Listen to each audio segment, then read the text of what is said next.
رمضان كريم أنا كنت شرنا بشي بركة سنايد رمضان إلهي بينو كبرينا إنه صون كينا يعبادي إنه ما أقبله دم بدافنا ينسيه ضدك المسلمين تانا ما أنتوا أدنى عذابتك حرية وحاليتو إنه عرطي وإنه سوف راقي روب كبكيوغا marka ugu horeysa Ilaahay baan uga mahadnaqayaa ama aynu uga wada mahadnaqaynaa roobabka guga ee noo curtay Ilaahayna waxaan ka baryaynaa inuu ina siiyo madarkiisa khayr qaba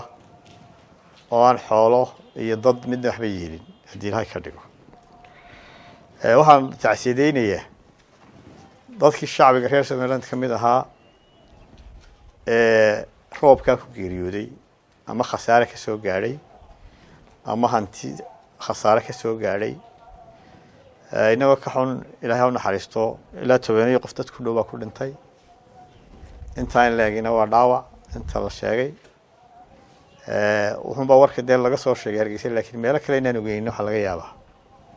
inay jiraan marka kulliba deynaynu diyaar garowno xilliyada roobku daayaan oo loo baahan yahay والشعب يقول ديار جروبه والدولة هوسة إيو بلديه ديار جروبه وخسارة كأيما كان الرواب كعادية شير ويدعان ديلو ديار جروبه وحيدنا كل يبقى سليش شيء أنا كرافة فول حموين إن بلغي دعمي سنة كيورين مدحوين وكبحي أمريكا ولي خطرتي أي سيدي دي تحي سنة كيورين أما مدحوين أمريكا بحيي وحلاقي قبطه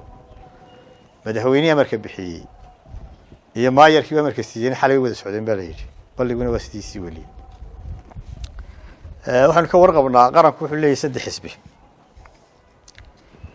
أحزابته مركي دور الشيطة قلي دوا كور هيسينو حسبي كستاوح ولا برنامج سياسي ودودي سنة نفوق الله مصورة وكرقبتين وارك الدويني برنامج كسياسات أحزابته قضيت هاي سياسة جودها يدبده يحبرشضة يتيرك كرينا قالها بقى runtii ma jirto siyaasad qaran oo arrimo dibadeed oo xukuumaddan iyo kuwii ka horreeyay midna soo bandhigay laakiin dalka Somaliland waa dal curdin ah oo u baahan maadaama uu doonayo inuu ictiraaf caalami helo inuu la saaxiibo dhammaan dalalka caalamka loo baahan inuu qaarna la culoobo siyaasadda anagu ma taageersanin qaarna ila saaxiibaan la nahay marka Somaliland dal kasta uu baahan yahay taageeradiisu u baahan yahay waayo waddan kasta wuxuu ku leeyahay qaranimada iyo cod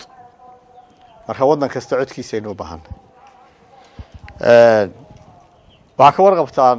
January sanadkii hore inaan tagay Nairobi aan kula kulmay in ka badan 10 safiir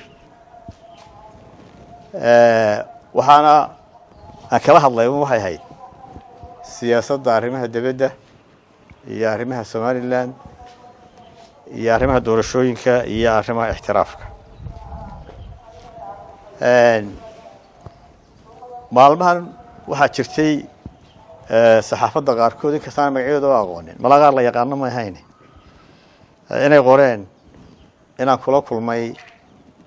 danjiraha Qatar iyo danjiraha Mareykanka magaalada Nairobi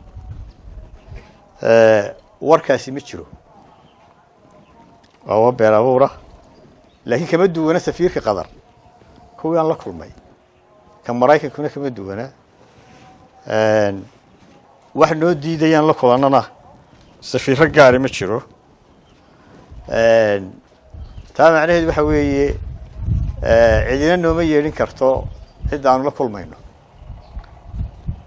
danjirayaasha dhamaantoodna waa la kulmi karnaa kuwa la sheegay iyo kuwa kaleba diyaar baan u nahay kuwa la sheegay ee Qatar iyo Mareykanka mid yihiin iyo kuwa kale dunida inaan la kulanno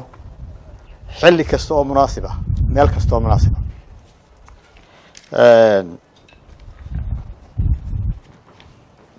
marka waxaa la kulmi karaa anigoo quran maaha xisbi ahaanna waa la kulmi karaa mas-uuliyiinta xisbiga kalena way la kulmi karaa waxaanu kala kulmaynaana waxa weeye danta somaliland marka waxaan u sheegayaa cidda waxaa qortay inaanu diyaar u nahay kuwa ay sheegeen iyo kuwo kaleba inaanu la kulano waxaan doonayaa in laba eri ka yidhaahdo xadhigga mudane ka tirsan golaha wakiilada oo la xidhay qof kastoo muwaadina sharcigu dee wuu xidhi karaa laakiin waa in dariiq saxa loo maraa mudanayaasha golaha wakiilada dastuurka oo xeerka dee sharciga ugu sarreeya dalka ayaa xasaanad siiyey dastuurka dee sharci ka sarreeyana ma lihin mudanaha golaha wakiilada ama golaha guurtida ka tirsan lama xidhi karo lamana baadhi karo marka waxaa dhacday in dee mudanaha gurigiisa goor habeennimo ah weliba isagoo hurda oo aan wax dembiya gacmaha kula jirin markaas la qabtay markaa taasi waxay jebisay waa dastuur jebin madaxweynahana ugu sarreeya inuu ilaaliyo dastuurka madaxweynaha laftigiisu hadduu dastuurka jebiyo dee dastuurka wuu tilmaamaya tallaabooyinka laga qaadayo waxaa kaloo iyaduna yaa badan in markii dee sharci darrada lagu xidhay iyadoo sharciga la jebiyey oo dastuurka la jebiyey in isagoo katiinadaysan maxkamad la hor keenay xaakimkii markuu akhriyay dastuurka waa ka wada warqabteen wuxuu yidhi awood aanu ku xidhno ma lihin xildhibaan mudanaha waxa yaable weli wuu xidhan yahi laakiin golihii wakiilada xeeryaha guud baa u qoray warqad markuu fasaxa ku jiro golaha wakiiladu waxaa masala golaha guddiga joogtada ah guddigii joogtada ah markay dastuurkii akhriyeen waxay soo saareen xadhigiisuna sharci darre yahay dastuur jebinna ay tahay xorriyaddiisiina loo soo celiyo weli wuu xidhan yahay mudanihii waxaa kaloo yaa badnayd in guddoomiyihii golaha wakiilada oo ahaa ninkii dee qarankan saddexaad ugu sarreeyey in loo diido inuu soo eego mudanahaas aan weli ilaa hadda cidna loo ogolaanin guddoomiyihiisii xaaskiisii xildhibaanadiisii iyo eheladiisii midna xadhigiisu sideedaba horta waa dastuur jebin haddaynu dee shuruucda ku tumanana waxaa ka dambeeya un fawdo mar walba in la eego in la ixtiraamo shuruucda iyo dastuurka waxay dantu ugu jirtaa koowaad mar walba cidda xukunka haysa rayigiisa kuma waafaqsanin wuu dooday waxbuu yidhi waxaana dastuurka ku qoran rayigiisa laguma xidhi karo mudanaha golaha wakiilada rayi uu jiibtay laguma xidhi karo haddiise uu dembi u aragto ciddii dembi u aragtaa waa inay usoo marto dariiqa saxa ah oo golaha weydiisato in laga qaado xasaanadda marka kadib unbaa mudanaha marka waxaan soo jeedinaynaa madaxweynaha iyo xukuumaddiisaba in dastuurka loo soo noqdo in sharciga loo soo noqdo mudanahana xorriyaddiisa loo soo daayo waxaa kaloo weli socota ku-xadgudubka iyo ku-tumashada iyo xadhigga muwaadiniinta waxaa u dambeeyey mudane guddoomiye garabka dhalinyarada maxamed sidiiq oo isna rayi lagu xidhay xukuumaddu waxaa la yidhi waxaa tii way nacaayeenoo dee haddii cay la isku soo xidhxidhayo ina muuse diiriya in lasoo xidhaa bay ahayd iyo wasiirka gaadiidka iyo haddii cay la isku xidhayo oo sharci cayada xidhaya uu jiro maalin walba waxaa caytamaa mas-uul ka tirsan xukuumadda mar haddee sharciga waa in loo sinaado iyagana lasoo xidho jeelka la geeyo markaasaynu odhan karnaa cadaalad baa jirta marka ku xadgudubkaas iyo xadhigaas muwaadiniinta somaliland oo ay ka tirsan yihiin abwaano oo ay ka tirsan yihiin madax xisbiyada ay ka tirsan yihiin samafalayaal waxaanu soo jeedinayna dhammaantood in loo soo daayo xorriyaddooda oo sidaan sheegay ay ka mid yihiin maxamed sidiiq dhamme guddoomiyihii garabka dhallinyarada xisbiga wadani samafale cabdimaalik abwaan baashe iyo macalin cabdilqaadir iyo inta kale aanan sheegin magacyadoodaba maanta bishu waa 14